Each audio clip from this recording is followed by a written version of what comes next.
Many have tried, many have failed. Today, we fix tomorrow. Land.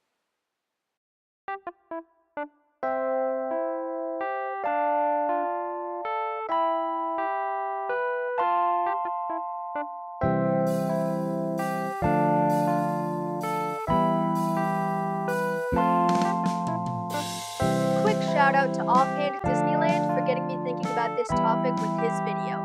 Now let's go! It's always a good idea when building the future to look at the past. What worked? What didn't? Tomorrowland was an opening day section of Disneyland in 1955, and it's always had an inherent problem in that tomorrow always comes. I mean, it's right in the song, people. There's a great, big, beautiful tomorrow shining at the end of every day. How did nobody think of this? Rocket to the Moon had to be changed when we promptly went to the moon. The highways of the future Autopia promised us were also immediately built, and the house of the future almost instantly became the house.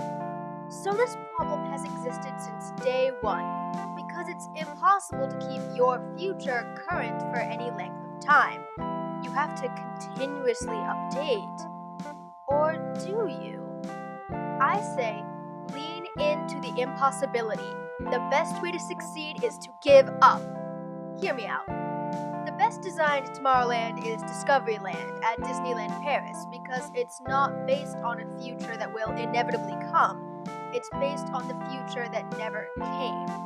Guests step into the future imagined by famed sci-fi authors of the 1800s, like Jules Verne and H.G. Wells.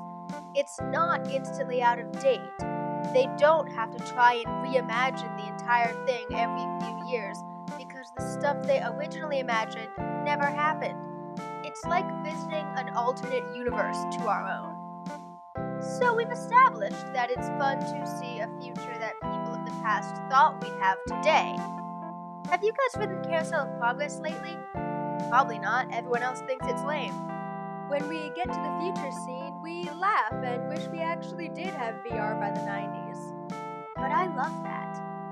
Sure, I might not be able to voice control my oven yet, but we do have smart home systems that could very effectively burn my food via misinterpretation. Turns out the predictions were good, but about 2 decades ahead. And I like seeing that. It's fun to know what people totally called and what they got completely wrong. And who spent more time trying to predict the future and achieve it than Walt Disney? If you ask me, he deserves a spot among the futurists like Verne and Wells. We like to step into their imagined futures, so why not his? Here's the pitch. It's been almost a century since Disneyland's opening day. And don't we all wish we could have been there? I'd be hyped to step into the shiny, chrome future the 1950s thought we'd have by now. Stop trying to build 30 years into the future. You'll just have to build again. You can create a future that will never come by building the future Disney thought would come. So, should we just turn it into a replica of how it was on opening day? Probably not. I don't think enough people wish they could ride opening day Disney rides. They should, but they don't. So let's try and keep the same aesthetic and general spirit.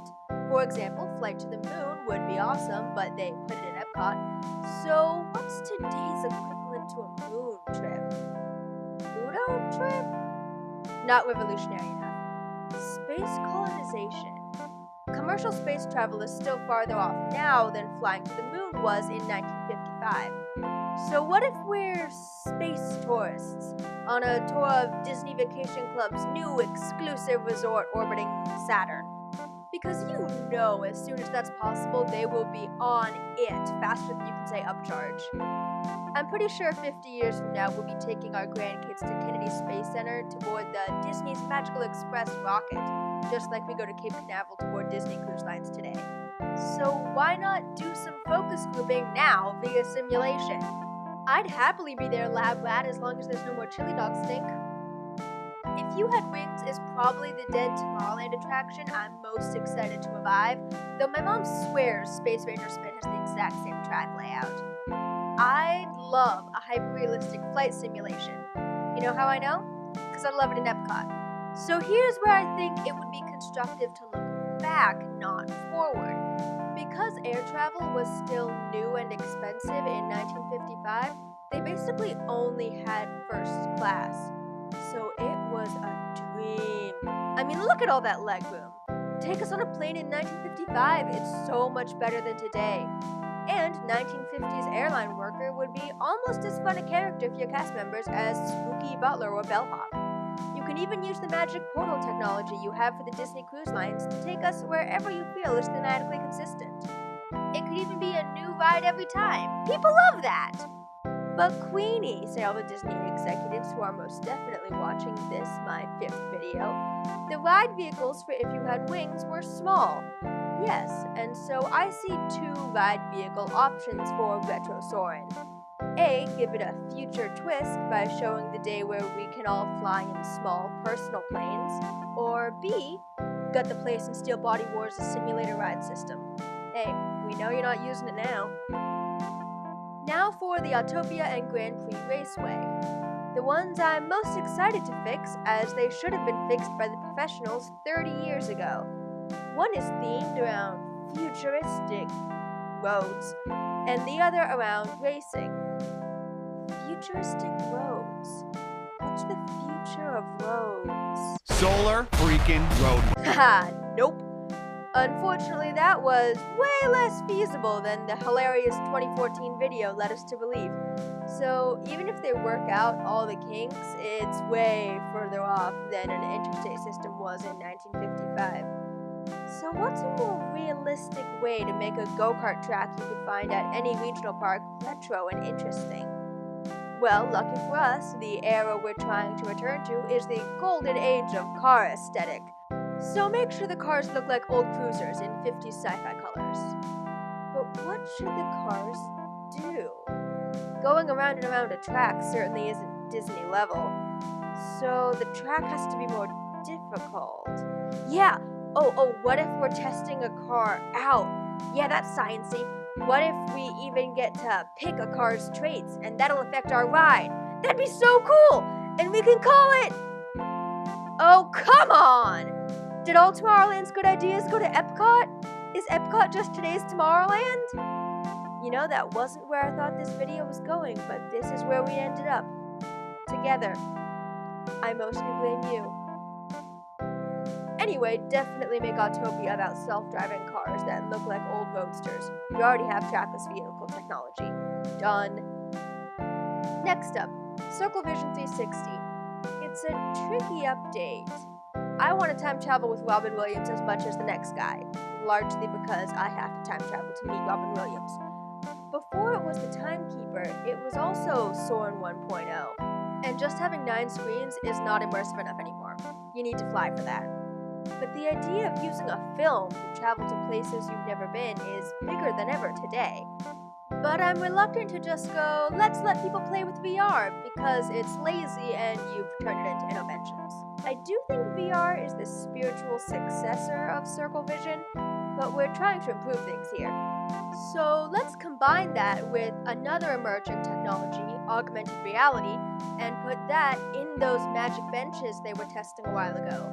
Design the time travel machine to look however you want, and then use VR as 3D goggles to the extreme.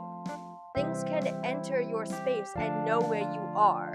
It would be like combining Star Tours and PhilharMagic to make a next-gen Spider-Man. This might all sound pie in the sky, but they figured out how to put ghosts in my Doom buggy years ago. If anyone can do it, it's Disney. At last, we arrive at Space Mountain. Do not touch Space Mountain. If you want to make the track smoother, I support that, but do not change anything about the one part of this land that is still perfect. If you want to give it some retro carpet and make the interior a little more chrome, that's also fine, but do not change the exterior. Do not touch the exterior. Do not so much as breathe on the exterior. You know what you did. Now, I like the People Mover, but I don't want to change it too much because, again, you know what you did. I mean, it was a great idea, but did you even ask an engineer? Banking turns is Ride Physics 101, and you've got to know how shearing forces work on pylons. Seriously, you're better than this. So this is what we don't do. What do we do? First, redesign the cars. Retro, retro, retro. That shouldn't be hard since they already look older than Mr. Toad, and he's half dead. Second, how do we make this ride not mind-numbing without making it move faster? Because physics. Build an app for that. They can be updated constantly, much easier than physical ride stuff, and we know going boring places can be made interesting by a good enough game. And actually, Disney already has one. The Hidden Mickey Hunt. Now this should probably be a park-wide thing, but you could make the People Mover the best place to find them. It wouldn't even be hard to integrate a ton into the decor and surrounding landscape. I know seeing the inside of Space Mountain would be even cooler if I was also hunting for Easter eggs.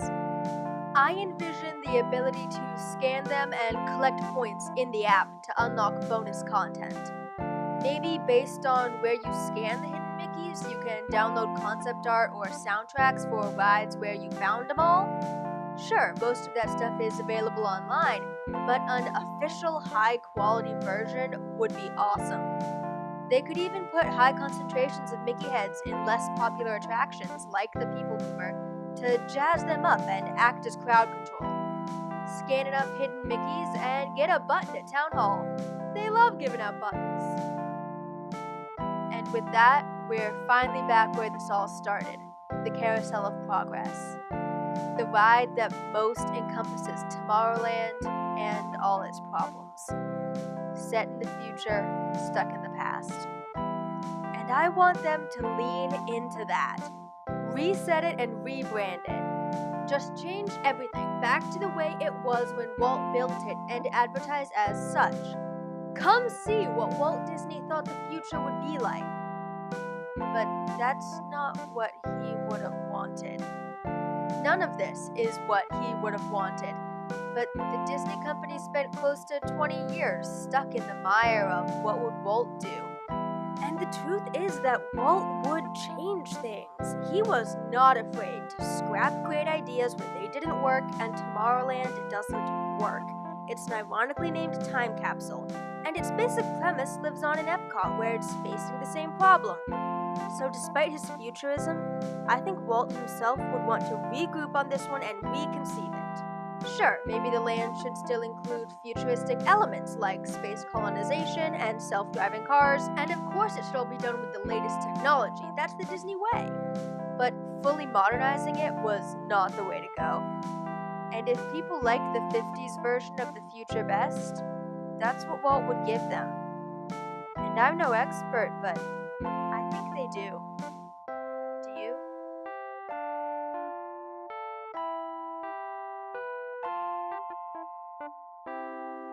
Thanks for watching.